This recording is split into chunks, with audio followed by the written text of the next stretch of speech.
Hello and welcome to the Video Gamer UK podcast. My name is Matt Lees and I'm joined by Matt Nellis. Hello. Dave Scammell. Hello. And Steve Burns. Hello. How are you all doing today, gents? Pretty good. Pretty good. What have you been playing? Let's just kick it off with what you've been playing. Well, kind of going back to a couple of weeks ago, if you remember, we had that big MMO rant and how I said I'm done with MMOs now. We were stroking our chins like nobody's business. Yeah, I'm back. I installed Age of Conan. Classic.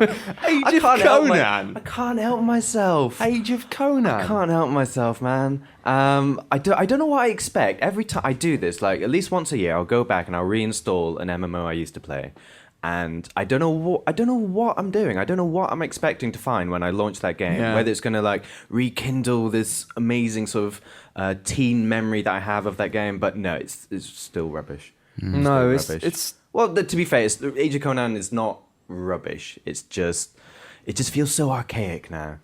And it's like going to see a band that you used to love when you were a kid. Yeah. You realise that all the old stuff isn't as good as you remembered it was, and all of the new stuff is just trash. Yeah. And then you just want to go home and you're surrounded by kids that you hate. yeah, It's a lot like going to gigs. a little bit. So I'm not going to bang on about MMOs because we talked about that at length. But Age of Conan, I mean, because we got like access to like some of the Guild Wars 2 stuff, and we haven't had a chance to do anything with it because we've been too busy. But yeah, well, they fact had that you've some gone weird to- times to play that. But no, it's true. But Conan, is that good?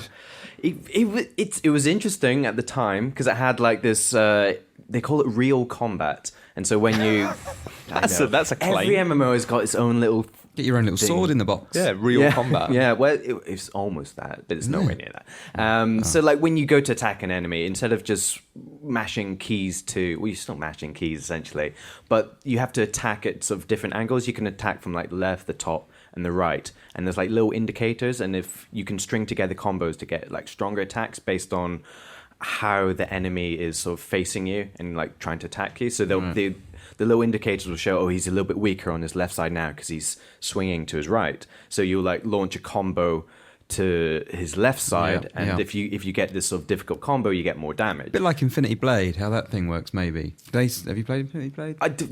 Long time. I don't know if they've sort of revamped it a They little like bit. swing to the left and the right, and you have to fling. I've got to say though, actually, Similar. it sounds like exactly the same thing with lots of things. We did talk about this a lot last time, so we won't for long. But I just think actually maybe the improved web stuff and lack of latency could actually change MMOs for good, because it is all smoke and mirrors. Like the thing with that is they all try and make the combat like real time. Yeah. I mean, it's like Guild Wars 2 is like the combat's really fun, but it's just because the visual and audio feedback is so lovely that every time you do anything, you're like, this is cool. Yeah. And yet, But you're just mashing copies. you're just pressing a series of buttons. Yeah. You know. I would love to get all like these tops of MMO developers and say, all right, we're going to take that bit from your game. We're going to take this bit from your game, this bit from your game. We're going to make it just like this sort of next-gen behemoth. It'd be amazing. It'd be amazing. That's Make what it I want. Destiny. Make it Destiny. Maybe Destiny will Done. be that. Who knows? Yeah. Dave, Who what have you knows? been playing? I've had a weird couple of weeks. I'm going back through really old stuff again, maybe a bit like you. Yeah. I went and restarted Resistance 3. Oh, Because I played it when it first came out. Yeah. And I thought, I want to play that again. Sure. I've already got back to the first hour and it's all coming back to me. But it's this kind of sense of desperation, and this is like humanity's last bloody stand. brilliant, But Resistance it is 3. good, isn't it? Yeah. So much better than the other two. Yeah. Resistance 1 and 2. I've never played a 2 Resistance game. Resistance 3, don't... Sorry, Dave. No, Hijacked continue. it. I agree with what you're about to say, I think. Yeah, I so. didn't... Sorry. You can say whatever you like now, Yeah. Steve. Go for it. Wow. That's something like really outrageous. I love you too, Dave. No, it was just... I remember getting Resistance as a pack-in game with PlayStation 3. I took it back within about 3 hours. I was like, oh, look, I'm in a lovely grey corridor. That went back. Resistance 2 was so overblown, so kind of like, oh yeah, flag-waving, Americana nonsense. Right. The third one is just, we're fucked. It's like winter's... It's like The Road. It's like, winter's coming, like, we've lost the war, and we're done. Like, that's all there is to it. And if we don't leave here... we're dead. Do you remember that bit in Wow. Half-Life 2 where you have the survivors or I can't remember exactly what they call themselves, but they're there with that ship that attacks their little... Yeah.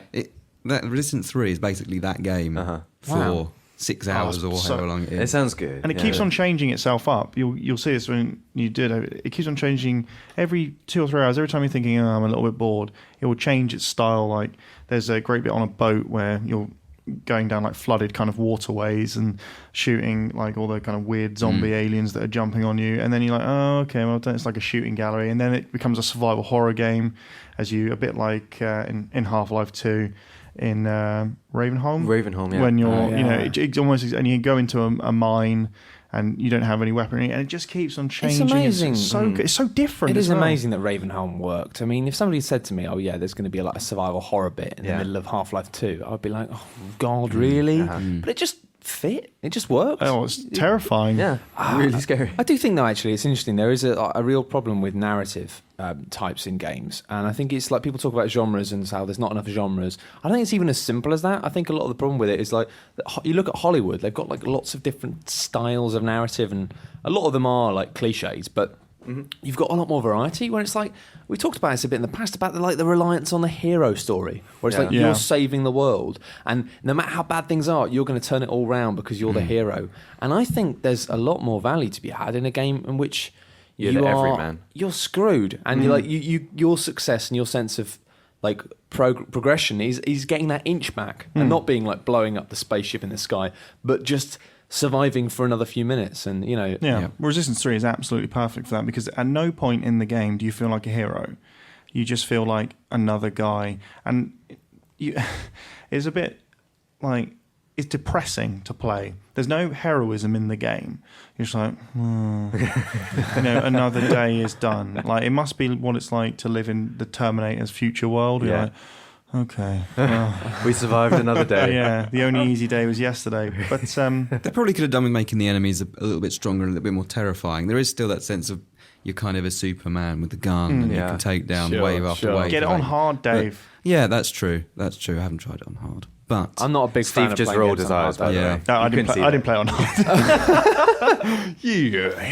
Do as I say, not as I do. Okay. That's a little trick called hypocrisy. Yeah. My personal fave.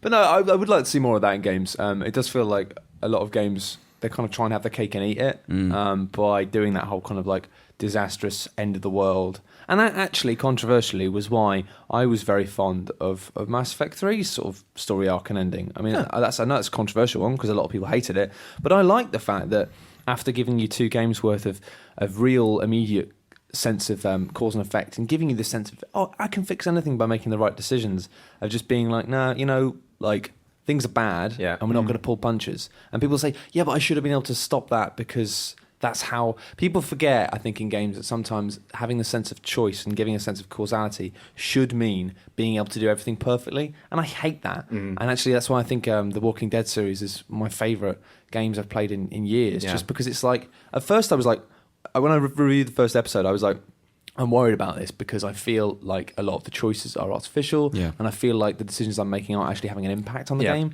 and that there's not going to be a splitting off narrative. Is that not true, though? It is true. Yeah. And actually, the funny thing was, that was a big criticism of mine in my first review of the first episode, but by the time I was reviewing the 4th episode, or 5th, I kind of went back on that and said, you know what? I called this out as being a problem, and it's exactly what the game does, and it's fantastic. Because what it means is, you never reload. You never go, I could have done that better. Yeah. It's just you accept, you work out, you see the strings and you work out what it's doing, but it means you accept the fate, and you accept that it's not about the choices you make, it's about how the choices you make you feel.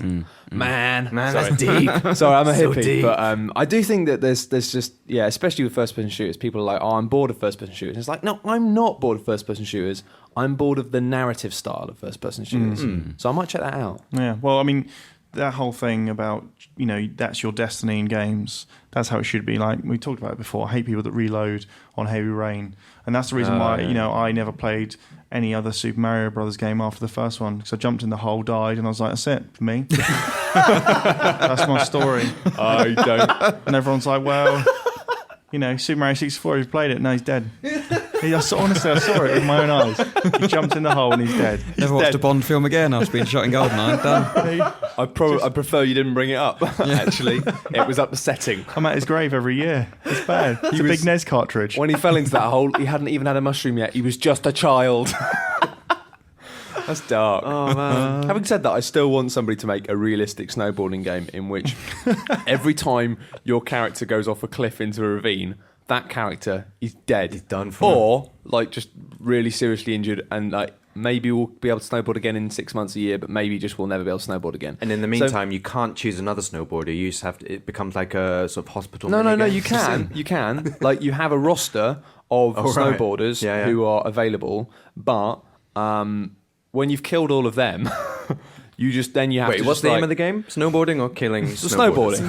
Snowboarding. But the problem is, it's like having lives, and then if you like maybe only 20 snowboarders in the world are good enough to be able to do this hill, and then once they're all dead or critically injured, you then just have to like snow on like less exciting courses with less good snowboarders. Let's get some Milton Keynes or something. Yeah, until you are literally just playing as 11-year-olds going down those dry slopes because everyone else you've killed. Dry ski slopes, they're the worst. We had one where I grew up, and it was just like it's the worst. You were a snowboarder, right? Yeah. Have we told this story on the podcast?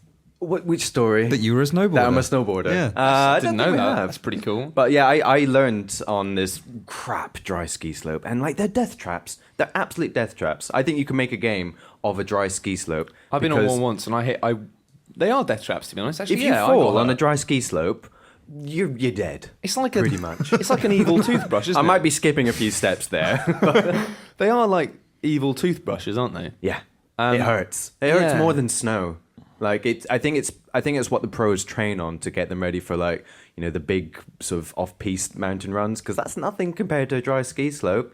My God, those bristles. Like the army, slap each other. I failed to stop when I was going down.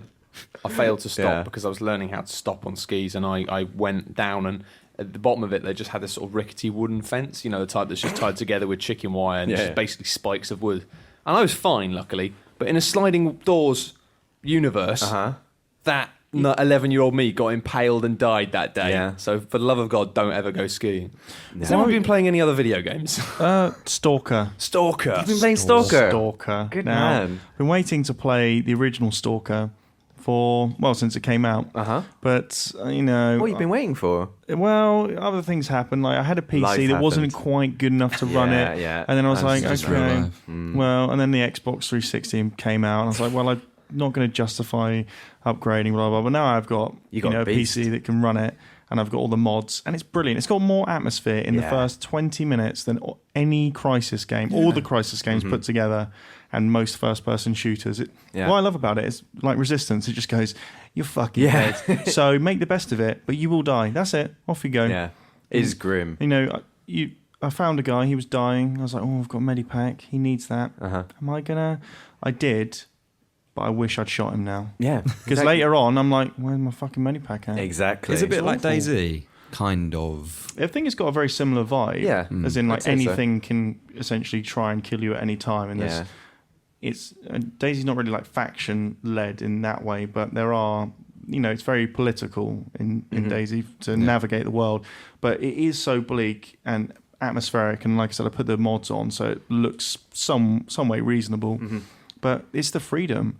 It just goes, right, pick your mission, off you go. A bit like Fallout 3, but with a lot more, I don't know, it seems like more choice, more consequence. Well, I think the thing is, and a lot of the time people try and attribute these differences with, like, obviously you get small, like, Polish or Eastern European studios make these really interesting different games, and actually still with Japan, you know, they make really interesting different stuff, and I think people try and attribute it to cultural reasons. And I've been in lots of roundtable interviews where people have said, oh, how do you think growing up in Poland or whatever has influenced your outlook and your games? I'm not even sure it is that as much. I think that's flavor sometimes, but I think it's almost, sounds like a cliched thing, but I think it's just marketing departments.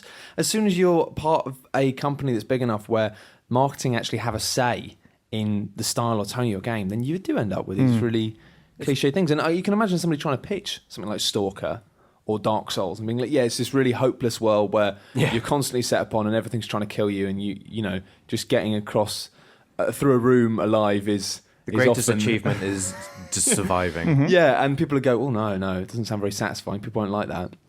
And it is, I think... Life isn't satisfying. Yeah, deal with it. Yeah, and I do worry that, like, at the moment... That's true. I'm kind of not worried about the Witcher 3 because they own the rights to that pretty much. Well, you know... Excuse me. They've got a comedy sneeze. I thought you were going... I don't know what that was. Why are you not worried It's like about a mixture of a idiots? cough and a sneeze. There's a very derisive sneeze. Yeah. I thought you were about to launch into a Witcher 3 tirade there. It's bullshit. You, sir, are an idiot. But Anyway. no, they're like, because they own it and they're in charge of it, and they're just like, this is ours. Because CD Projekt are like a publisher. They're one of those lucky guys where they can publish it themselves. Yeah, if they're they in want a to. fairly unique position of Yeah. having full control over that Whereas stuff property. like Dark Souls 2 is just like, I'm worried as flip. Yeah.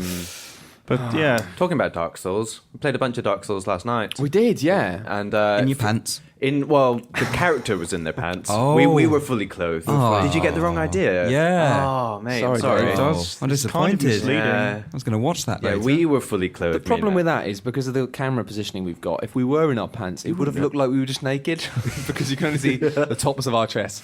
And I think, whilst I don't know, I mean, I was going to say I don't think we get the right sort of, the demographic we're looking for with naked live casting of games, but I don't really know what demographic you would get. I'm actually naked casting. I almost want to do it just as an experiment. We should Do you find get out. the Base Station crowd, or do you get the Dark Souls crowd? Or do you get the you very get- small Venn diagrams? Yeah, exactly. Probably the same crowd. Yeah, well, yeah.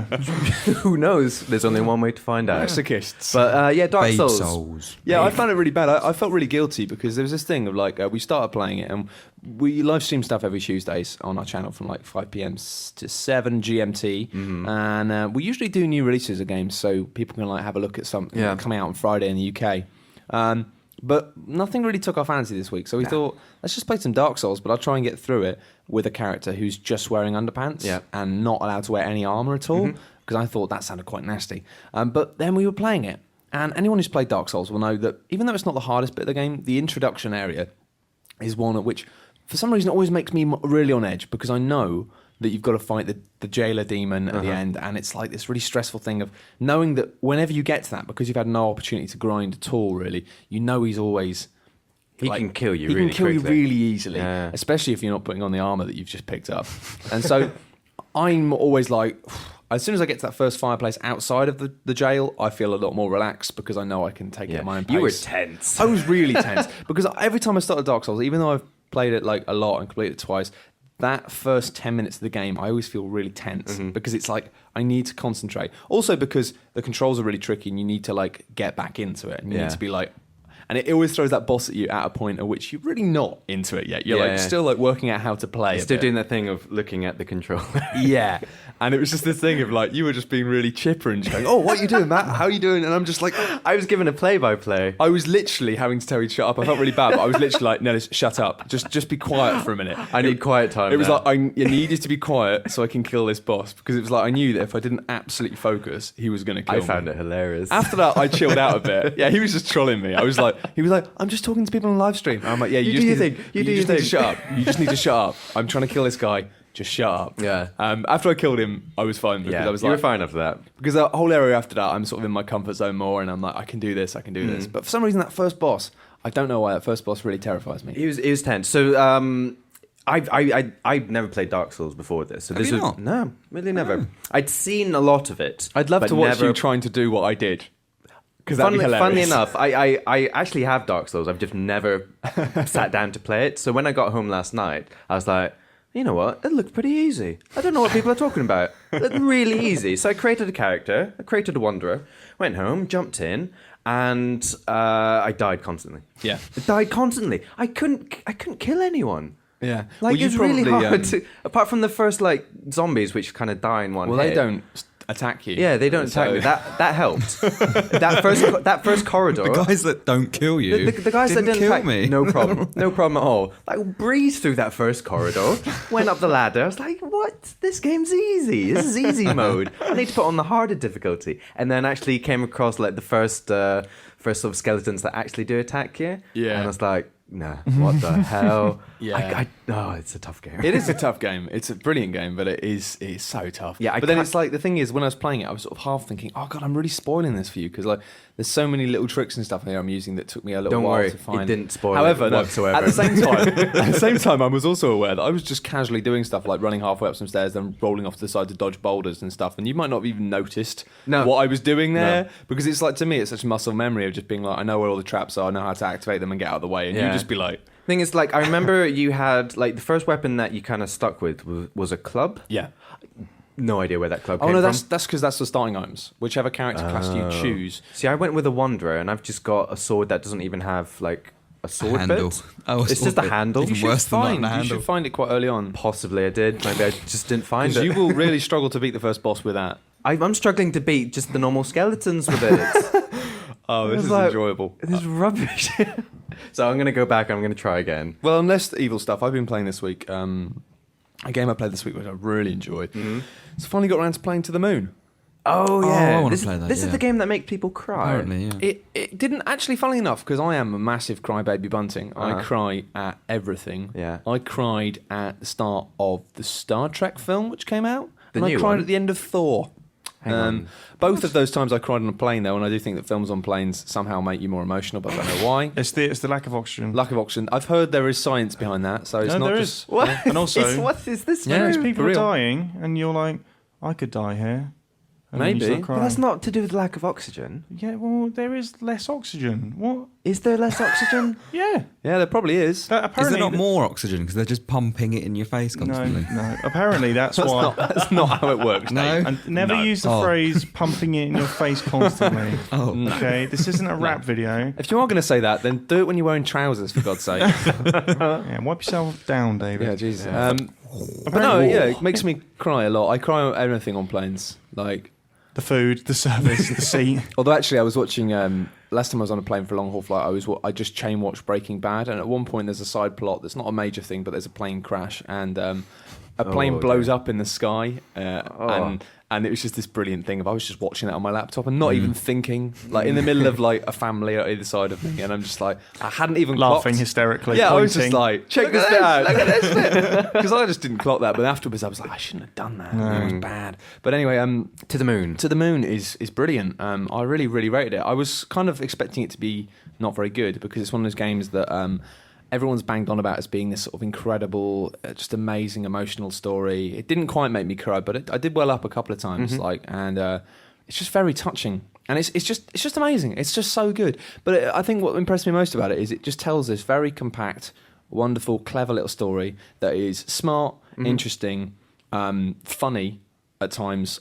It's like everything a good film should be, really, Sure. of being like managing to do all of these things and without compromising any of them. So it's the game equivalent of Too Fast, Too Furious. Absolutely, Good, yeah. good, Or good. Con Good Air. to know. Michelle Rodriguez. Lee Curran. One But- minute. The basic premise, actually, I'll tell you, just is it's the idea is that you're these two guys. It kind of came out around the same time as Inception, so they kind of ripped it off. But basically, it's the idea of these doctors who go back in through someone's memories to implant an idea, and it's a paid-for service. So in this game, you're going to an old man called Johnny, and he wants to go to the moon. And he's about to die. And so basically, it's your dying wish to do something. Then what they do is they go through your memories, Yeah. and they find important memories that link together to regress back to your childhood and implant an idea in your head Gotcha. of wanting to do something, and then going through and altering your memories very slightly so that it leads you up to that happening. So you basically have to go back and make him want to be an astronaut. But to do so, you can't just like tell him he wants to be an astronaut. You need to work out why he wants to go to the moon. Okay. And So then you got to go deeper. You got to so go you like have to go a few right through his levels in. psyche. But then, so it's like this cool sci-fi premise that's actually like, it's not something they just do and then forget about. It's kind of woven throughout the whole game in a way that's really cool. And by altering so you're sort of altering their memories, and then does that then just create a memory that he's gone to the moon, or does it actually affect him and he does actually? No, go to it the just moon? creates the memory. Okay, So it's okay. like a kind of dying wish. Yeah, like yeah, you just yeah, basically gotcha. you can just change their memories of their life to give them the New- sense that they've done something. So it's Gotcha, almost like right. it's quite. I think what I like about it is it's like the best sort of games where it's not just having you going away and thinking about the characters, but it stays with you, and it's the idea of someone being on their deathbed and being unsatisfied with their life and being able to go back and make their life different, but only in their own head. And that brings up lots of interesting questions. And also the game is split up into a couple of acts, and it's nice that to begin with you're not even doing the memories. It's just a case of they're going, okay, well we need to work out where this desire to go to the moon originated from in your life so that we can amplify it. So the first half of the game is literally you just gradually going back through his memories, and it's more than anything it's about this man and his life, and he's had a strange life, and at points the story is quite sinister and strange, and it's just amazing. How does it actually, like, what is the actual game though? Well, I think it was Like, how does originally it play? made in the RPG Maker and then converted into another system, but it looks like a Japanese RPG, like a classic SNES style. Really simple graphics, but it has none of the mechanics, and basically you can play it with a pad and walk around like a JRPG, or you can point and click. Okay. It's really simple. Like there's no difficulty to it whatsoever. But the story is just so engrossing. I was amazed when I finished it. It took me just over 3 hours to finish, but it felt like so much longer because it felt like so much had happened. I was just like, that was like an incredible story. Yeah. I need to check it out. It's amazing. It's fantastic because you can finish it in an evening. It costs about £6. And I think it was on sale. It was on sale. I bought yeah. it for about £2.50. If you see it on sale, definitely get it. But what amazed me most actually is it manages to like actually deal with like lots of quite complicated issues and emotional stuff, but it never ever feels pretentious. It never feels pretentious. Just talking about it, it could absolutely. It could be the most pretentious. And to be honest, the sort of journalists that were writing about it and the sort of websites that were banging on about how it was the most amazing thing ever, I kind of went into it thinking, I reckon this is going to be another one of those games where I kind of put my hand up and go, yeah, but it's not that good, is it? And then have like thousands of indie eyes staring into my soul and going, you are evil. Get back to Call of Duty. Yeah, go back to Call of Duty, scum. But no, it's wonderful. I'd really recommend it. It's just very clever and lovely in a way that I've never really played anything quite like it. The same can't be said actually for another indie gameplay called Anodyne, which is nice. It's like a Zelda clone, but that kind of tries to do a dark, interesting story. Yeah. But also does these kind of light-hearted jokes as well. And it's funny how I've done an indie face video for Anodyne this week actually, which is coming out tomorrow. If you haven't seen them, I do like a weekly video where it's like reviewing indie games in a minute, and there's no kind of pretentious faff about whether or not they're indie all good. over your face. But it's weird how that just didn't manage to do it. It had this dark story, didn't work. Whereas this, it's got like loads of jokes. There's a wonderful point right at the end of To the Moon where it's kind of like quite intense and already like focused on the story, but then the phone rings and the main character is called Neil, and he picks up the phone and someone says, "Hello, Neil." And he says, "Hello, Morpheus." And it's just like, it's just full of like geeky jokes, but it's great. Nice. I'm going to check it out. I've been meaning to. It's one of those games that's kind of like, it's on the list. Yeah. Someone told me that you should play it through in one sitting as well. I've heard play that. it like a film. I think, actually, you know what? Like, I didn't do that. I stopped quite near the end because I had to play Dota 2, which is just what I do. I do regret that actually, because I say, well, I did well up a little bit. I think if I just played it through in one go, it would have really got to me, because there's the plot is just so many twists and turns and really fascinating stuff. And it's not like, whoa, boom, I can't believe it. But it's just like, it does, your perspective on the characters in the world is constantly changing. What do you think about Steve? You're a big fan, I think, aren't you? Sorry, of To the Moon. To the Moon. I haven't actually played it, but no, but I have. You scumbag! Yesterday you were like, "Oh, games like To the Moon tell a story." Well, I haven't played it. I haven't played it, but I did used to be. Well, when I was at my other firm, it was such a big kind of thing, all the guys were like, To the Moon, and I did sit in like when it came in, and Ian Dransfield. He was like, "This is amazing." When we were sitting around, I was like, "Yep," like looking at it, going over it. But it reminded me of another game that we were just talking about. It's called Every Day the Same Dream. Oh yeah. And that has one of my favourite moments in kind of gaming over the. I mean, it came out a while ago, but it starts and it's all monochrome, and you wake up and you're like, right, get out of the bed. It's like go to work, and you meet your wife, and you put your suit on. You meet your wife. She's like, "You better get to work." And it's all like kind of corporate drone. It's all like a side scroller. There's no like challenge. I actually played that to talk about it on One Life Left last week. Actually, so I played it literally this week. It's quite cool. But it did, well, maybe this is just my personality coming out, but it had this great moment where I got into the office and the boss says, "You're late. Get to your desk. You've been in a traffic jam." So I just walked straight past my desk, went out onto the kind of terrace. And it just says, "Get on the terrace and jump off." And I was like, "Yeah, well, get some, the man. I'm my own, boss." You jump off and you fall out of the screen, and bang, you're back in bed and the day starts again. And I was like, "No!" And I was like, "Oh, they got me. They got me there, didn't they?" Because they knew that is what people would like. Yeah. You're not the boss of me. You don't know me. You do. I did like that actually. I must admit, we talked about that game. Like, there's 5 different ways you can avoid going to work. And you can avoid doing your job. So it's the idea of like looking for ways not to escape the rat race. And it's a free little game you can play online. Actually, it's quite fun. That was the one I didn't like because I was just like, it's probably because my dad's like a he's like a career change specialist. And so the idea of it being like, I don't like my job, what are my options? Well, I could kill myself. It's like, grow a pair, mate. Just get a new job. Like, Yeah, but in this game you can't get it. no, but I don't you like. call a monster or something. But that's what I mean. I don't like that. I don't like that whole kind of like. It's just such a cliche kind of like, oh, rat race. I hate my job. But then I life like the is way so it was inverted because Yeah. lesser games would have just gone, that's the end of the story. Yeah. But that was what I really liked about it. Yeah. That it was like, no, you have to actually do something a bit more with your You gotta- existence in this And it has game. absolutely awesome music, actually. Yes, it does. The soundtrack and the background. cow. It's got a great bit of the cow. Has got a good bit with the cow. It just means means nothing. What? Sorry. Me and Dave are just like, With giant Sorry. vaginas. No, there are cow. There are cows in it. Very old joke. Yeah. I don't.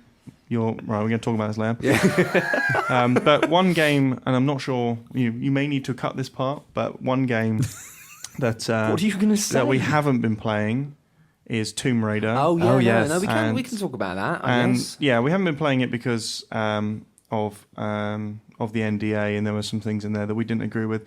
Not sinister at all, as some people or some conspiracy theories have been saying, but we can't say what they are because it's a legal document. Yeah. But we just didn't agree with certain things. But having gone back and met Square Enix, they've relaxed some of those, Yeah. so we'll be able to review it, and the review should be up on Monday. Cool. So is that the Yeah, I was going to say actually. Yeah. I mean, it's worth mentioning that because one of the questions that was it Fancy Meister asked last week. Well, we'll get to the questions in a bit, Yeah. but this ties into something a really good question we had last week, and we will go into some depth on that. But basically, I think we did report that obviously, we decided we weren't going to be able to meet the embargo for the Tomb Raider review because of the fact that the restrictions that were being enforced on us we didn't feel were fair, and it's a lot of people going, it's not a conspiracy thing here, it's not really about people saying we can't do things. I think it's just really important at the moment whether or not you guys follow this stuff at all, but there's a lot of questions about integrity and transparency in the industry, and we just feel like sometimes the relationship that publishers feel they should be having with us and the way the level of control they think they should have over us, we don't agree with. So it's not a case of us going, all the other websites are bent. But at the same time, we are all very passionate about the fact that we do want to retain this absolute sense of transparency. So if anything's off or a bit weird, we will inform you of that. But sometimes that means the stuff is a bit late. So bear with us. Lara Croft, she's all right. She's just apparently it's just like a really, really violent version of Uncharted. So in the meantime, just write that on a box and that'll do. Has anyone else played anything good this week? I played a lot of League of Legends. Oh, League of Legends. Like you with your Dota, League is my game. We were talking very briefly about it just before the podcast about how like you with you and Dota and me with League, it's one of those games that I can always go back to. Yeah. Like, even if there's no new games out, some people will be like, oh, I've got no games to play, or there's nothing new coming out, or going back to old games. Like, for me, League is something that I can play every night, and it's like my FIFA, almost. Like, there are people who play FIFA every night, because a game of football is usually always different. It'll always have something different about it each time you play. And the same thing with League. For me, it's like five-side football, almost. Every game is slightly different. And when you got a good bunch of mates that you play with every night, it's a social thing. It's nice for me having that game where I can play for an hour or 2 hours a night. Let's have a bit of fun, and I've always got something to play, and it's always fairly new and exciting. I'm the same. I mean, I'm 400 hours into Dota 2 now, and I do think that these games are a massive threat to publishers. We were talking about this, it's a lot of the time publishers are like kind of bringing out all these games trying to get that share of the market. I'm not interested in 40 quid games that last for 40 hours now. Well, I'm interested in like maybe one or two of them, but a year maybe. I mean, I'm somebody who plays games professionally. It's just, I don't know, the whole system now is there are so many games, whether it's like, I think with me it's Dota, with some people it's like Minecraft or Team Fortress 2. A lot of people now just have their favourite game that they play, and they might dip into other stuff, but really they'll always go back to this game. That game, yeah. And Call of Duty is obviously the classic one. A lot of people just like playing Call of Duty or FIFA. Yeah. And they'll dip into other stuff, but not for long. And I think the analogy is, for me, it's like, it's something that everyone's done at some point in their life, right? Ordered a takeaway curry and like spent 40 quid and then not being able to eat like 2/3 of it. Yeah. And you do that. That's how you do takeaways. Yeah, precisely. It is, but I the don't. correct way. I don't do that anymore because I sort of think, well, actually, why would I order a meal that they're not going to be able to eat? And I kind of feel the same way about spending 40, 50 quid on a game because it's like I might only nibble it.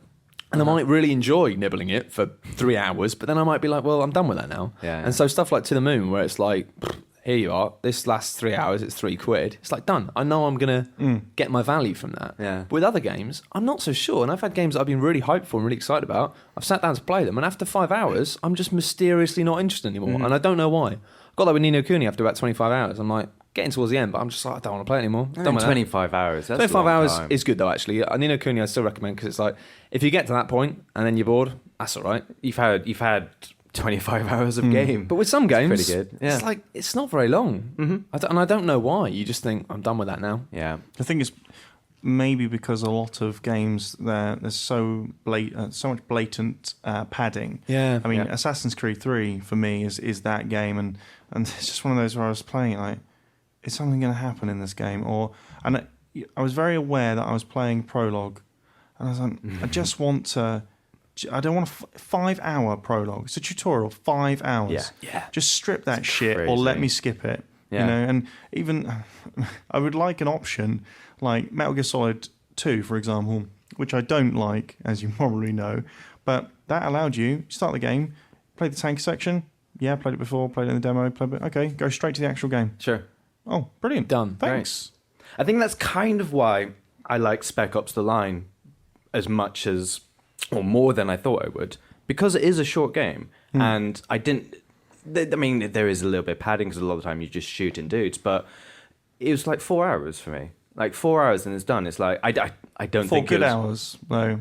Yeah, I really enjoyed it, and I was never reached a point where I felt like, oh, this is dragging. But then again, that's a game that was 40 quid. Exactly. That's Yeah. the flip side to that. It's like that shouldn't have been. Yeah. I don't think that should have been a full price game. And the I pricing bought it stuff when it is- was on sale, yeah. so I didn't have to. I didn't feel as bad paying that much money.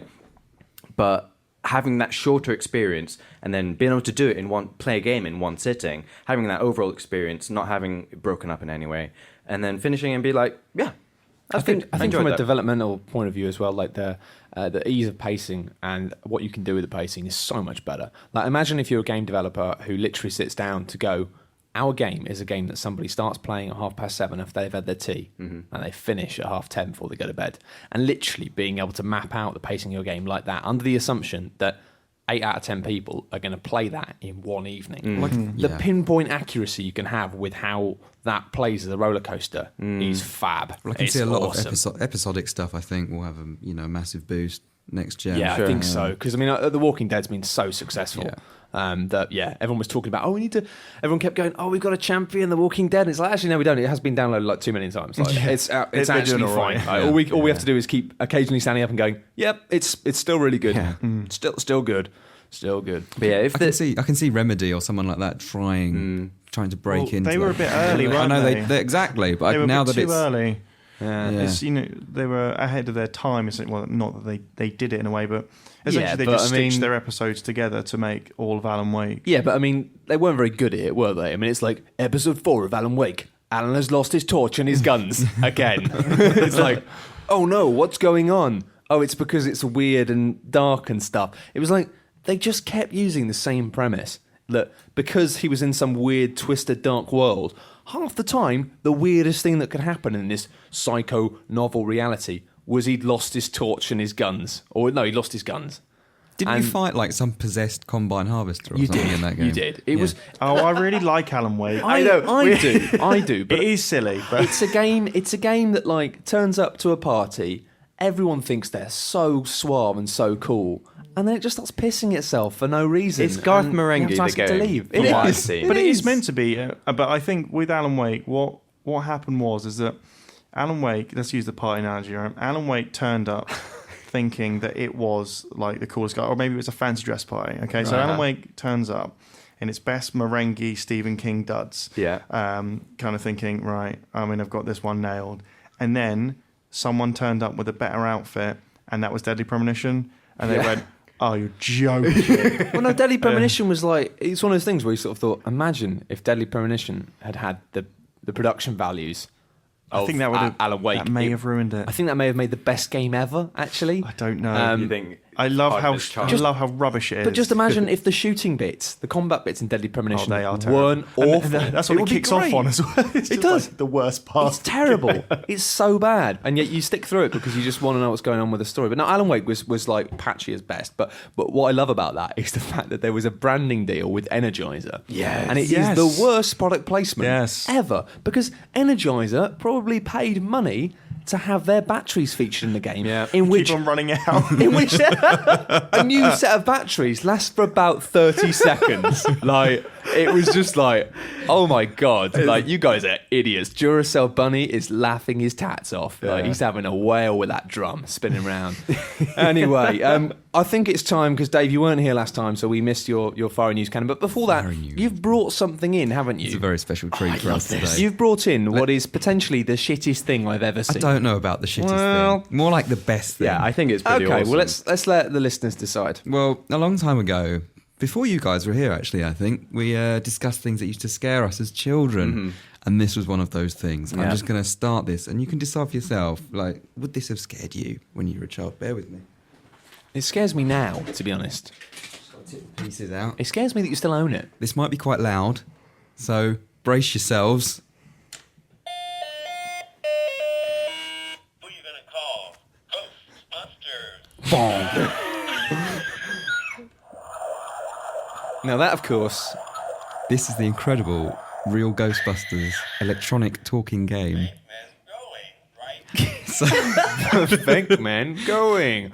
And it's this weird little board game. That You would have thought that because it was licensed, they could have got some or any of the actual sounds. It's amazing. so good. It Like- is so good. We won't play it on here. No. But maybe we'll live stream it or something. I'm definitely going going to take a picture of it because it's. I mean, you show me how it actually plays. Yeah. This morning, Yeah. and it's awesome. Tom kept comparing it to XCOM. It's like, oh, it's a Ghostbusters XCOM in a board game. I'm like, Stop.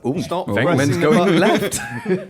But it wants is to go it's somewhere. great. Yeah, and when you get shot, it's like, "Ah!" Yeah. And I'm like, oh my. Like the noises and the voice acting. I like to think it was just one guy in one take, just Yeah. doing them all, like reading them off a piece of paper. It's amazing. It doesn't look like a production that's had a huge amount of budget behind it, I'll be honest. But the tech itself is pretty For spectacular. a 1986 production. It looks like a board game equivalent of that Luigi's Mansion minigame from the Wii U, Yeah. which Yeah. is the best thing on the Wii U still. Yeah, yeah. So what's been happening? Because obviously we've got an announcement this afternoon. Well, not an that. It's really annoying, right? Because we're all going to go and see Assassin's Creed 4 Black Flag, and we're not allowed to tell Are you. we? Everybody's said this. Now, honestly, it's got to the point where everybody's said this. Well, yeah, it's out Because there, isn't it's it? out there, and it's become leaked. We're not. We gonna- don't know what it's We don't know called anything about officially. it. Oh, is There's that been- not the official? Okay. We as a company don't know what the name of this game might be. Gotcha. But there is the words Assassin's Creed 4 Black Flag have been seen all over the internet. All over the internet, yes. Quite extensively. Yes. So yeah, please retract my voice thing I said there. That's just not true. I was temporarily on drugs. This is the wonder of NDAs. They often ship NDAs with psycho hallucinogenic drugs, which is obviously It's weird, really, but- really weird. Do they? But I just love drugs, so I just take them. Is that the Tomb Raider thing coming up again? No, Yeah. it wasn't. Just Had full nothing of to do with drugs. I can say it definitely wasn't. Anyway, basically, it looks like it's heavily rumoured that the new Assassin's Creed game is Yeah. going to be piratey. Yarr, Boo. mateys. I hope the new protagonist is more like Ezio, because that American fellow was shite. Yeah. What's the difference a between middle country pirates fella. and people from like the West Country? Like they speak the same, don't they? Well, they did when I did that, which is not representative of anything, unfortunately. Maybe the West Country were the pirates. Is that where they originated from? Yeah. Anyway, they sound the same to me all the time. So Because they'd have had to have gone that way, wouldn't they? to get to the coast, Yeah. yeah, So, yeah. maybe. Well, I guess Maybe. we'll talk about the pirates once we're officially allowed to talk about knowing anything about it. Yeah. When we actually know anything about Yeah. it. But We know a few provisionally, rumours. There are a few provisionally, rumours. I saw that Yeah. leaked screenshot that was on. Apparently, allegedly, it's a screenshot. Yeah, allegedly. Allegedly. Yeah. on the internet. apparently. Allegedly, there was a poster. Yeah, with I this- heard about with that this poster. stuff on it. Yeah. Well, let's just say, provisionally, hypothetically, Yeah. if Assassin's Creed 4 is a game about pirates, Yeah. yay or nay? If it's got that boat combat, Because I'm going fuck yay. for I'm that. past the point of caring, to be honest. Really? You know what? I'm back on the caring boat. I didn't care, but now I do. well, I fell off the boat at Brotherhood. No, after Brotherhood, sorry, because Brotherhood was Brotherhood was awesome. good. Brotherhood was the best. Yeah. Brother and then had me clinging onto a buoy, Yeah. or a buoy if you're Buoy. American, Yeah. and now I'm hopping back onto get- a new ship. Well, see, I was steering the ship Right. during Brotherhood, and then when Revelations came along, I walked the plank and I fell off. Assassin's yeah, Creed that's Titanic. exactly it. Yes. Well, it might well have I been. was hit having an iceberg. a whale of a time. Oh. Good. But then things got a bit fishy. Yeah. But it appears to be steering itself towards safer shores. Good. That the is series so Partridge. That is. This is Radio Norwich. But it's a sinking ship now, though, right? Oh, yeah. Oh. No, I don't know. I think they've maybe realised that it needs to be more like Assassin's Creed 2 again. Hopefully they'll just do that. But with boats, it could be like Wind Waker. Anyway, we'll talk about this when we actually know anything about it. I said this on Twitter last night. Like Ubisoft's competition this year, its biggest competition might be itself, because we know Watch Dogs is launching holiday, whatever that might mean. Assassin's Creed is typically October, November. Yeah. They're going up against each other. It's weird. Yeah. I think they are different though. I They think are, Assassin's but- Creed still does really well because it does kind of have a market of its own. Yeah. It's one of those weird games where it doesn't really fit into any of the boxes, and that's good for them. It's going to be a great few months for open world. You've got GTA in September, then presumably October Assassin's Creed. But I just think, like, I don't know. Presumably November for Watch Dogs, maybe. yeah. I just think That'd be great. Pirates, Yeah. because I loved Sid Meier's Pirates, and I love Red Dead Redemption. Imagine Red Dead Redemption, but in the sea. And like, when you're That's like, how it was pitched. you're like skinning, right there. skinning squids, like just so you can. Swim down to fight them, and Yeah. Jules Verne style. I don't want Okay. any of that Wow. skinning nonsense, and You're I done don't with want. skinning I don't animals. want that. Leave that to Rockstar. Not that like that makes me squeamish or anything like that. It's just. I It's think a bit of a crap It's all about mechanic. the crafting, though, right? Crap mechanic. No, I Crafting liked done it with it. in Red Dead because it was simple. It was just like, hey, you can make money by killing wildlife and skinning it. That just makes sense. There's nothing weird about that. but When it's it's like, rubbish hey, to do. hey, you can make a new quiver for your bow out of a dog's balls. It's just like, really? Like, this is what? The Like, problem, I think you're right, Matt. Matt Lees. But the problem with the skinning is that when you played Assassin's Creed 3 and you skinned like the wildlife, then you sold it. They didn't actually change. They didn't adjust anything down for inflation. So at the start of Connor's section, he's like 14 or whatever, and he's running around with the equivalent of $49 billion US in his pocket. And, like, he could run you know those little assassination missions. Don't just run the entire war out of your hut. It's got you just see the little in the bottom left. It's like you've got £3,000. What? well, that's why it kind of works in GTA Crap because you economics. always have the sense that your character might just be a bit of a psychopath anyway, especially in GTA 3 or whatever, because he was pretty didn't say a lot. Yeah. It's like He liked killing this people. idea of this guy going around with millions of dollars just being a dick. That's like almost like Hotline Miami Yeah, stuff, yeah, Drive, that's what I'm kind of like maybe you're Yeah. just mental. Yeah. Maybe you just don't care. And that's cool, man. So yeah, the rumours. Apparently it's allegedly. We don't know this officially. We will know. later. Apparently we might know later. Yeah. Who knows? Allegedly, we might know Just later. give us Yeah. the rumours. Set in the Caribbean before Assassin's Creed 3. 1715, which is about 50, 60 years Will before or the will it American not have a Revolution. totally tropical taste? Well, it might be on flavour of Umbongo, maybe. Total You never know. gridlock. Maybe we're under Umbongo right now. From talking about it. Who knows? Dave, I'm that's- glad that somebody else has started to use the word umbongo instead Yeah, of I've embargo. nabbed it off. Yeah. Good. And apparently, you play as the father of Haytham. who was the Haytham spoiler alert was the guy that you play in the prologue for Assassin's Creed 3. Oh, for okay. 2 days, for 2 actual real-time days. Yeah. So it's all It was a long prologue. So that might be quite interesting. His name's Edward, apparently. Yeah. He was the best character in Assassin's Creed Exactly. 3 from what Just I about have to say played of Assassin's Creed. What other ammunition have you got in the news cannon? Can we have some stuff we're actually allowed to talk about? Michael Pachter. He's been talking again. Has He's he? been saying Oh, yeah. stuff He's about- always talking, that's yeah, not he news. loves talking. does. He's been talking about PlayStation 4 and what we might or might not see on PlayStation 4, which I Right. wanted to get you Games. guys' opinion on. Okay. He thinks, like a lot of people, Okay. GTA 5 will come out on next-gen consoles as well. Yeah, why not? Which seems That's a safe fairly bet. likely. Yeah, why not? Why not? He also thinks that The Last of Us will come out on PlayStation 4 as well as PlayStation 3. I reckon so. Yeah. Do you? Yeah. I don't think it will. I don't see why personally. not. Like, I think with those games, they've spent a lot of money on them. Like, you don't want to miss out on the market. If you've got people having a chance that they might pick it up, especially because people are already saying, "Oh yeah, the PlayStation 4 is so easy to port to," just because it's got so much RAM. Yeah, but It's but like- that's the point, isn't it? It's so totally different from the architecture of PS3. Yeah, but it's so Yeah. powerful for comparatively that it's just like you can fudge it. It's like, you Maybe. know what they did with Bayonetta, where they just basically cobbled it together and sent it out, and it went horribly wrong. I get the impression with the PlayStation 4, it's so powerful that it'll be all right. It's like running a a SNES emulator on a really fast PC. It's like it doesn't matter how efficient it is. Yeah. And you got to slow it down. Slow it down. In my Frame head, though, limiter. I remember around the time, and I could be making this all up, but for some reason I think it was true. Okay. When PS3 was about to come out, Shadow of the Colossus was quite a late PS2 game. Yeah. And there were rumours that, that might come to PS3. Of course, it never did. It did. Well, only in an HD, In a beautiful HD. but it wasn't like it was built for PS4 Well, it wasn't cross-gen. individually. I think with the architecture problem, I think Microsoft, if they go for essentially another PC in a box, they'll be in business. They'll be like, right, GTA. Well, it depends what Rockstar are doing, but the architecture will be similar, just better. I know what you're saying with Cell. Skynet, blah blah blah. But the thing is, it's basically just the equivalent. Especially, I mean, it's different with Cell, I guess. But I mean, if you wanted to account for that, they could have accounted for that. But with other stuff, it's just the equivalent of we've kind of halfway got it already now. Like you get a second disc with the HD textures. It's just going to be like that. But instead of just getting your HD textures that you install, it'll be like, HD textures and the frame rate's improved and the resolution's just better. Yeah. And it's like the equivalent of turning something from DirectX 9, DirectX 11. It's just like they'll be able to just flick a switch and just be like, it just looks loads nicer now. It's two better. It's two. At least two better. Oh right, I thought you were saying I thought you were going Luddite mode of going. It's a two. It's too nice. I don't like it. Right, no. The phrase- no, numerical is just 8. two times better. These games are too attractive. It's just too real. A man could drown in such luxury. But how haven't Rockstar announced a PC version yet for GTA? They're just being dicks, aren't they? What's going on with their PC stuff? Why do they hate they're PC so much? focused- Where was Red Dead? Yeah, but they know where the money is. I think Well, they the don't- money was yeah. Red Dead, surely, and that didn't come to PC. Yeah, but they know that they They need can make to more money. LA Yes, Noire came to then- PC, which sold less than Red Listen, Dead. Firstly, let me just clarify that I do not work for Rockstar. Sorry. And B, Stop having a go at Steve. It's not his fault. sorry guys, if you want to fly off to your fantasy lands where Red Dead Redemption is on PC and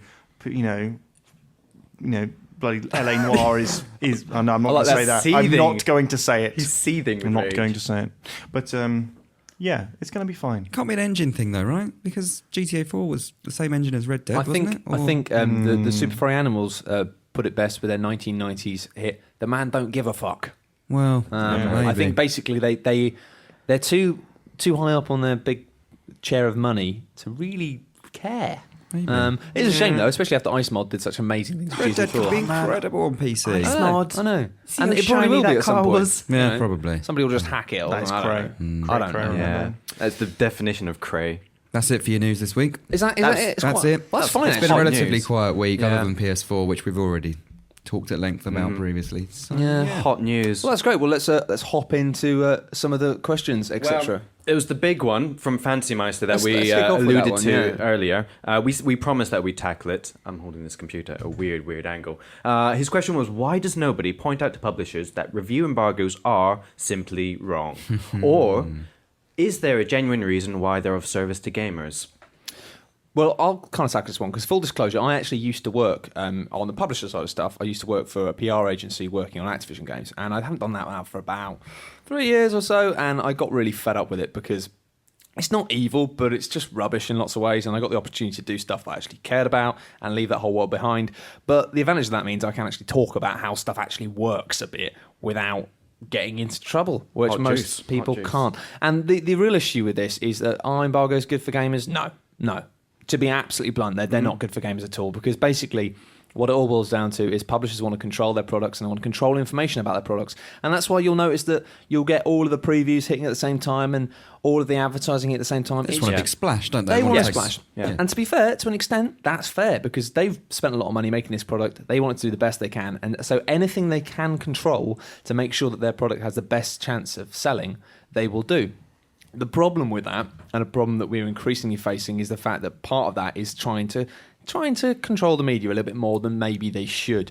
And embargoes are a particular issue with this. Obviously, we had some issues with the Tomb Raider stuff, and the fact that we had to sign a thing saying we will not disclose this information, and it was overstepping a line. And actually, Square Enix have been quite good about it, and they're working out some solutions to that. But generally speaking, it is a case of publishers trying to control stuff. And as we saw, this was in reference directly, I think, to Aliens, Colonial Marines. And my God, no, the embargoes were definitely not looking out for anyone. But unfortunately, and this is the issue we face, is that if you want to get access to a game to review it, then you have to sign an NDA, and it's just the way it's done. And it means by accepting the code and signing this document, you then are legally not allowed to say anything until that time. In the UK, at least. In the UK, yeah. It does depend. Obviously, the legal teams are localised, so sometimes the US have different setups. But in the UK, it's just a case of you sign that document and you signed it. And you know what? We've got options with this, and sometimes it's just a case of going, you know what? We want to have our review up as soon as we can, and often that means getting it from publishers.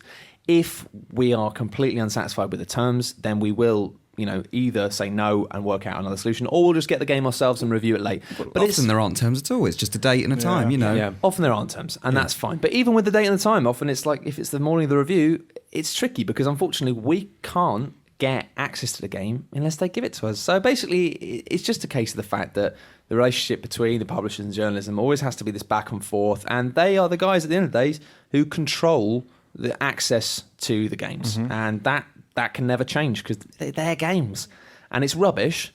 But as I say, the only thing we can ever say with this stuff is what I've always said, is that if a game is coming out and you haven't seen the reviews, don't buy it until you've seen the reviews. Because you know what, we had some issues, to be fair, with the Tomb Raider stuff because of I think that's more just a crazy draconian legal team more than anything else. Because, a lot of reviews have come out before the game's out, and the reviews seem to be saying the game's great.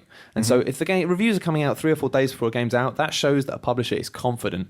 They're not scared of reviewers telling you the truth. And so that means you're probably all right. But if a game's coming out tomorrow and there are no reviews online, or there's one review online, be very careful. And that one review is 10 out of 10. Yeah, 2 thumbs up. I don't think journalists ever do get bought off, but it is very common practice for publishers to have review strategies in which they will identify individuals and identify publications that have been very positive about their products or their series in the past, and it's not like they've paid them off. It's just a case of going, hey, you know what? This guy's an absolute nutter for these games. If we give him the game, he's going to give it a good review. And again, it's just one of those things. They want to control the week 1 review scores, and they can do that without, you don't have to, they never actually bribe anyone. That'd be crazy. Why would you spend 20 grand on bribing a journalist when you could spend 20 grand on more advertising, when that 20 grand on more advertising will sell more games? It's just economics. But it's rubbish, basically. What we're finding a lot, perhaps not a lot, that's probably not fair to say, but a few times recently, there's been where publishers have wanted us to hold out the review for the day 1 patch. Yeah. They want us to review it based on the day 1 patch rather than the code that is provided us before. So when you see some day 1 reviews, it's not always a sign of quality. Yeah. I guess it is to a degree because it's related to the patch. But sometimes they just want us... There's this thing where it's not necessarily final code, even when it is final code. Yeah. It's no. And day actually, 1 update code. You do also have issues sometimes where you're playing a game pre-release and they're like, oh, there are some problems, but it's being fixed. And sometimes that's not true. I think basically the situation we're in now, I find very interesting because I've been on both sides of the fence, and now it feels to me like there's always been this relationship of trust between the publishers and journalism that's had to be retained. And in order for things to work. And it feels like that sense of trust has been eroded over the past couple of years. And an outcome of that actually is people having a lack of trust in journalists, which in some regards, because we've not been transparent and open about every aspect enough, is fair.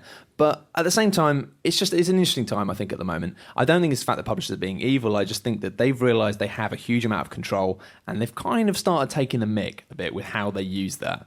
But it's very difficult. It's very difficult for us to step around that. And I think we're doing our best with just being really transparent with you guys. And hopefully you appreciate that. And if we don't agree with stuff, then we won't do it. And also we're trying to, a lot of the time publishers just treat you as being part of their hype machine and part of their previews and, all that stuff. We're trying to avoid that. If you look on VideoGamer at the moment, especially with the video stuff we're doing, we're trying to get around that. We're just making cool stuff about things that we think are cool, regardless of whether it's new games. And I think part of that is just trying to escape from the rat race and not let them control our agenda. If you do like that stuff, then let us know, because we're trying to do something a bit different, and hopefully you guys appreciate that. We can also say that with regards to Dave, what you were saying about day 1 stuff is that... I didn't word that very well. No, go on, you clarify it. But when we get, say we get a directive essentially that says, well, I'm sorry, it's not, or sorry, they get a directive from their teams and they say to us, it'll be patched. And what we say is, well, I'm sorry, but we have to treat this as final. And we'll say that, these issues may be ironed out day 1. And, if that happens, great, then ignore what we're saying, but it's best that because there have been times when day 1 patches have come out and fixed loads of stuff, and that's happened, but there have also been times when they haven't, or they've made things worse. So you can't you can't hedge on some mythical patch that may or may not make things better. So that's what we try and say. Isn't it? Absolutely. And also, actually, I will say finally is, a lot of the time publishers do come out with some real guff about this stuff, about why they can't get games out to us earlier, why they're not ready. Bear in mind, games go gold like a month before we even see them.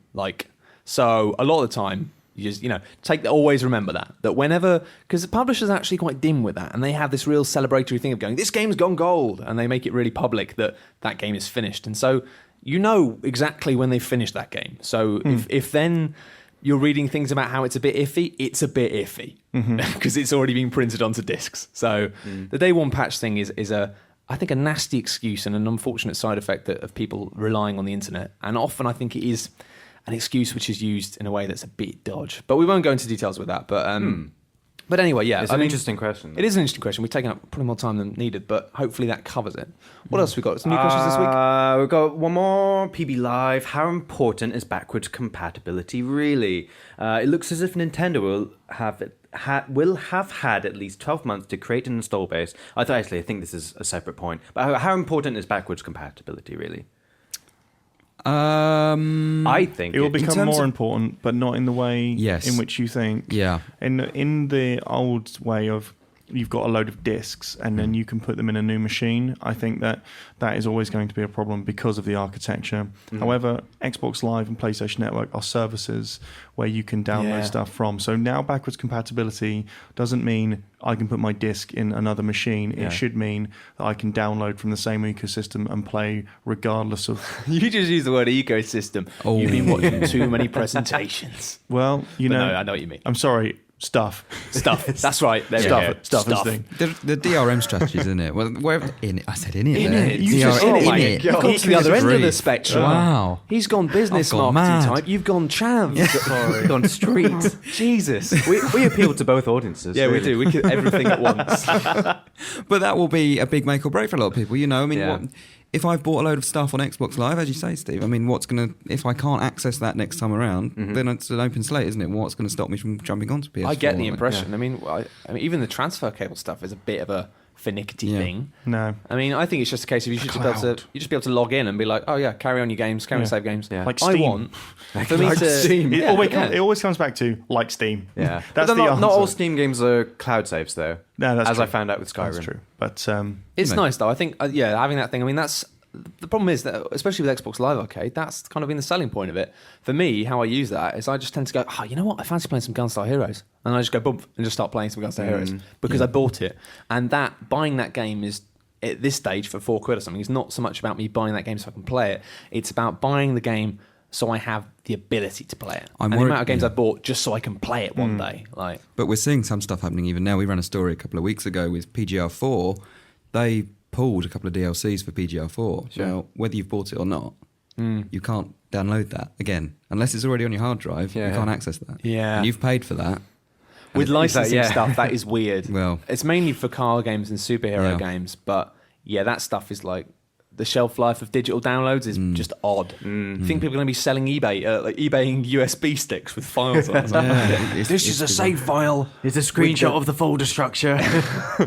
But I don't know what consumer law entitles you to. Would you be entitled to a refund for something like that? I'm not sure you would. I don't know. It's a very grey area. And technically, it's sort of theft. I don't know. Yeah. Wasn't there a court case in 'cause it's a France where license. someone returned digitally bought goods? I'd have to look that up. But there is a European country that allows you to trade in your digital goods or something. I think it might be Germany. Maybe. I don't But it was know. somewhere mainland Europe where it went through like a fairly big court case where someone did manage the court ruled in their favour that they were able to resell their digital resell licenses essentially. Which it's a strange. It is when we weird, enter that digital world, and it's the black and white ownership of it, and that's why I think with the more like subscription model thing might work better. I mean, like with Spotify and stuff, like the amount of times albums just disappear off Spotify but then come back because they're constantly having all these license agreements, and so a lot of time you'll be like typing your favorite artist on Spotify and there'll be nothing there, and you'll be like, but there was everything here. But then a month later it'll be back, and that's kind of like it's rubbish, but it kind of works because you haven't bought it. But if that happens with stuff that you've bought, you're like, what? Yeah. Well, that's the sort of flip side to the cloud. It's like if because it's all relies on that service, if anything should happen to that service, and you've put money into that service and you've digitally bought things in the cloud, and that service goes down, it's like, what happens to all that? What happened? Well, I mean, what happened? that's something that I really want to kind of look into more than maybe like a feature or like a video feature about it, because I was speaking in the pub last night with someone and they were saying, do you remember in the original version of Revenge of Shinobi on Mega Drive when Spider-Man was in it? And they're like, yeah, and Batman and the Terminator. Now, I know. So, Really? Yeah. Wow. Yeah, and at the start it mental. says like Spider-Man, copyright Marvel or That's whoever. amazing. Now it doesn't. And then there was Vice City. So when Vice City first came out, it had Billie Jean. Yeah, and that was such a big like selling point. And I think, well, certainly when I first played it, I think that was when you got in the car. It was the first tune, wasn't it? Yeah, It was Billie great. Jean's playing. You're like, this is the greatest game. In the PSN release, it doesn't have it. So Yeah. it is a very interesting But point. some games as we it kills move it, doesn't it? Like, yeah. it's like Tony Hawk remake. Oh, it's not going to have all the tracks. It's Exactly. like, well, I'm out. Crazy Yeah. Taxi. Crazy Didn't have, Taxi. what Oh, were God, they yeah. called? Can't remember. And Crazy it didn't- Taxi without the music. Yeah. It was just Without like Bad looking at a Religion and husk. And it didn't, Offspring, it didn't have the restaurants and all that. Yeah. No Did it? KFC, no, Yeah. no It was Tower horrible. Records. Yeah. It was like it was like the realization that Kinder eggs are shit. It's just like suddenly you're just like, oh my god! Like when you take away all of the cool stuff, Kinder this eggs is are just rubbish. 85p now. What? 85p. That's inflation, David. Yeah. That's World gone inflation. wrong. Oh, man. Anyway, It's that manufacturing we've cost. actually just taken up shed loads of time. We have. Have we got time for another quickfire couple of questions? Oh, quickfire, you say? Yeah. Minty Rebel's got a sword with some quickfire Oh, questions. Minty. Always rely on Minty for quickfire. And you've got 2 seconds to answer, so no time to deliberate. Okay. Do it Cake- quiz style. Point them at people. Dave, cake or death? Cake. Steve? That's easy. Cake. Who would choose Cake. death? Who would choose death? Yeah, exactly. That's That's, a- an that's a- ideas art that's it. thing. Yeah. James or Tom?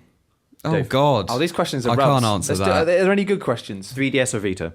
That's a good question. Okay. Oh. Vita, because it's got an amazing version of FIFA on it.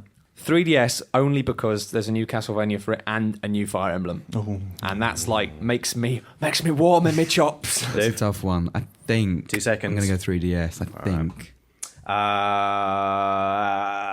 COD or Battlefield? Dave? Battlefield. Steve? Battlefield now. Battlefield. Battlefield it is. And on that bombshell, I think that's enough we've got time for this week. Thank you very much for joining us once again on the Video Gamer UK podcast. If you have enjoyed it, then give us a review on iTunes.